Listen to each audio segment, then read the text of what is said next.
We're back in action for Digital Games, Games of the Future 2024, Mobile Legends. My name is Wolf, and I'm back with War Barbie.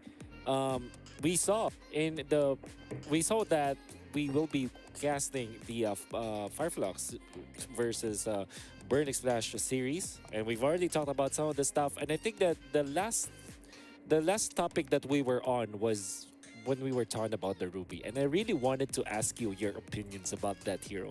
Do you really think that it's a hero that should be prioritized in the metagame that we have right now? I think it's a great counter pick and prioritize. Like, I don't know, it's the kind of hero when you watching Ruby gameplay, it seems like it's like what is this? But when you actually play against Ruby, it's so much more than that. You always get this like little small stance, always like I'm offended, and the second skill it's like have low cooldown, and it harasses you like a lot. So it seems like not that flashy type of hero, but it's like crowd control is super annoying. It might conceal a lot of skill casting, and it annoys a lot. So it's a big factor hero. But again, like when you watch the game, you kind of only can see like I'm offended maybe with the flicker and like wow, Ruby is great, but it's more than that. So yeah, I think Ruby should be prioritized, but maybe not on the X planes. It seems like more like on the weaker side in terms of X plane, because CC can easily get the upper hand on the lane, and not only CC, always going to clear the lane first and rotate to the team and forcing Ruby to like kind of on the heels. Yeah. And I do get what you just said, because there's a lot of like good EXP laners out there, and Ruby is more like a very situational pick. Now, what I think is the reason why people or teams right now are prioritizing going the Ruby for the first pick is because of that flexibility, like the flex factor, wherein you don't know if this Ruby is going for the roam role, or you don't know if the Ruby is eventually going for the normal roles like EXP, right? So maybe that's the reason why teams are taking that hero. But I'm just looking at the stats right now. So far, there has been 25 pickups on the Ruby, right? So that's a lot. And the win rate is just 40%. So not too shabby, but I think we saw the standings. We are at the quarterfinals of Games of the Future, single elimination, just to remind everyone. And we're going to be waiting for our next series. It's going to be Burnix Flash going up against the Ruby, I think it's like a good both offensively and defensively a very versatile hero, especially defensively. If you need to like stop the aggression, maybe not kill the enemies, but just cool them down a little bit, because you always can like slow down with the first kill, kind of with the second, and you always gonna like jump back, and if you use that smart, so it's gonna work. It's gonna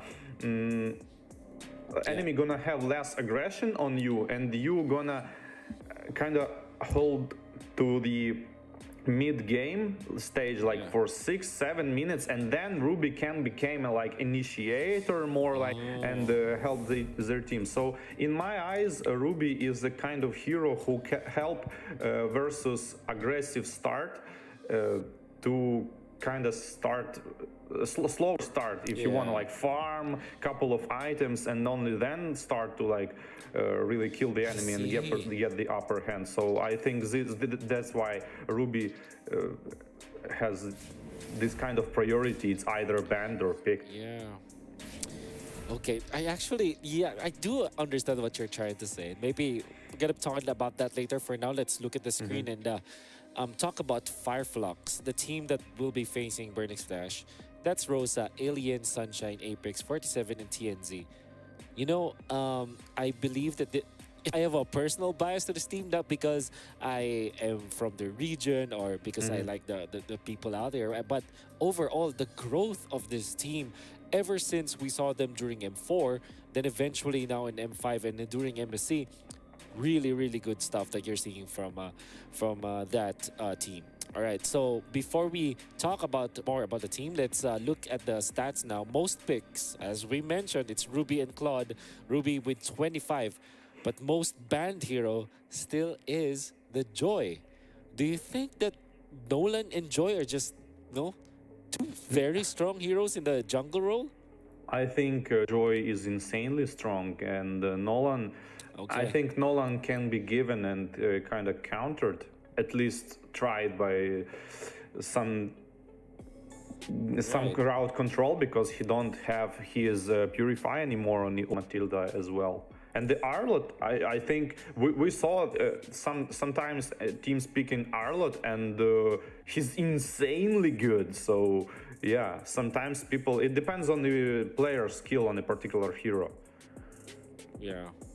And we also saw the Joy like kind of couldn't carry the game. So yeah. Yeah.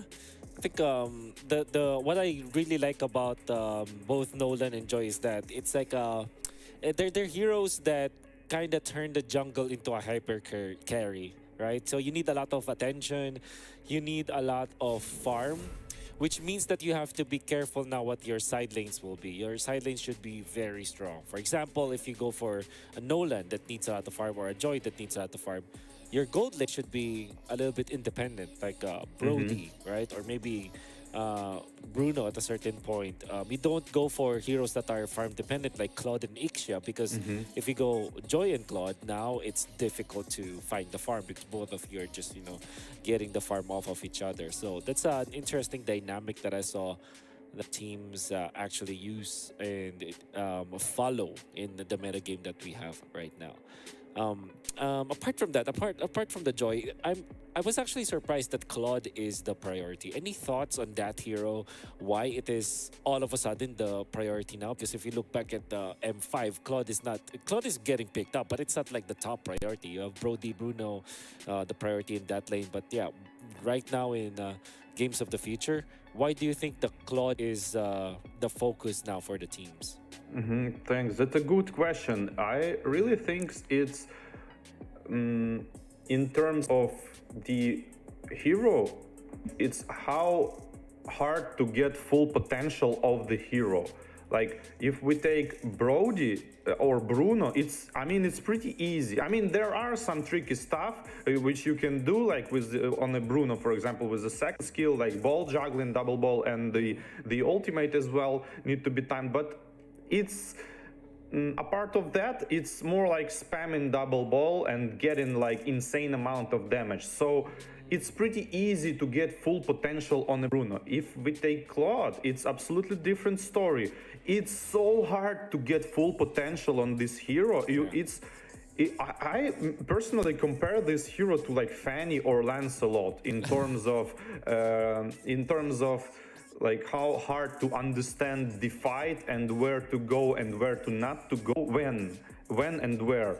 So I think Claude is being picked only because the players are super efficient on this hero and they can realize full potential of this hero. So I think Claude being picked because players are super skilled on the Claude. And on M5, like that's a big factor when you are on stage and there are lights and cameras and there's the pressure, and it's much easier to play some kind of Bruno type of hero when you just like use your ball, juggle it a little bit, and then you do a double ball and gets insane amount of damage.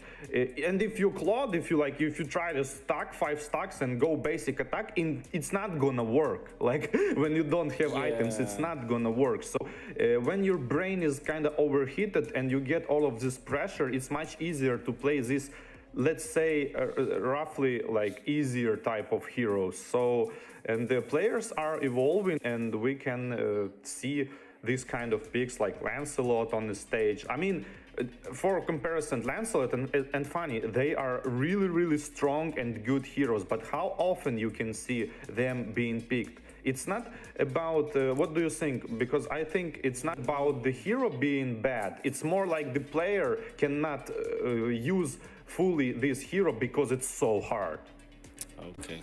Now I have a little bit more understanding of what you're saying, right? It's really not about the heroes, but more about how people play it. And yeah, because there are people like Claude now, easily. But before we expand on that, let's welcome the teams right now on stage. That's Burn X Flash that you saw, and I think that they'll be entering the scene. As we have mentioned, they have 4 of their players from the Philippines, but this is just for Games of the Future, right? Because you always have to remember, in local MPLs, you can only have 2 active imports, and like majority should be from the local team. So yeah, that's Burn X Flash, and Look at that sign. All right, looking good. Very Yeah, good yeah. performance in the group stage, but unfortunately they weren't able to get the top one slot because we can see Onyx, they're just really good. Onyx is just on a different level, but Burnix Flash, really good. Now it's Fireflux. It's that What does this sunshine. sign? What does this sign yeah. means? It's like super leg fans of Muay Thai. It's like kind of similar for me. Really? Yeah. I don't know actually. I have no idea. I don't So know. maybe you're right. Maybe you're right. You know, who knows? Yeah, maybe we can ask them later on. I'll ask the Filipinos out there. Yeah. So you've seen this team, War Barbie, many times. Sometimes in the battlefield, actually, when you when you were technically up against them with your team, and now playing for games of the future. What can we say about? What else can we say about Fireflux? I mean, there's not much to say. Pretty strong team. Very, very good. I always liked that Turkish teams, actually, they have some kind of unique play style, which like think less, act more type of thing. And it's not a bad thing because like in a game, thinking is actually way too slow. You gotta like more rely on the reflexes and your like inner I don't know how to say, inner feeling of the game, let's say. Instincts, yeah, and they seems like playing the game from that perspective, which is, in my opinion, very good and very fast and very hard to train.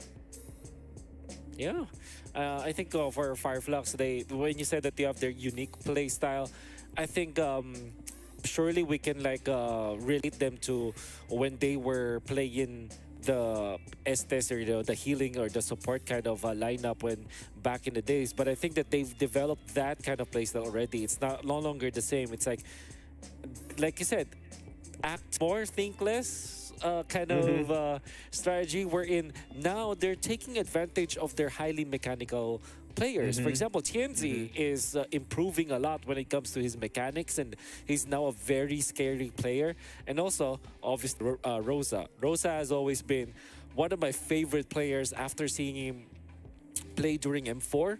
The way that he's aggressive and the way that he's, dominating his lane.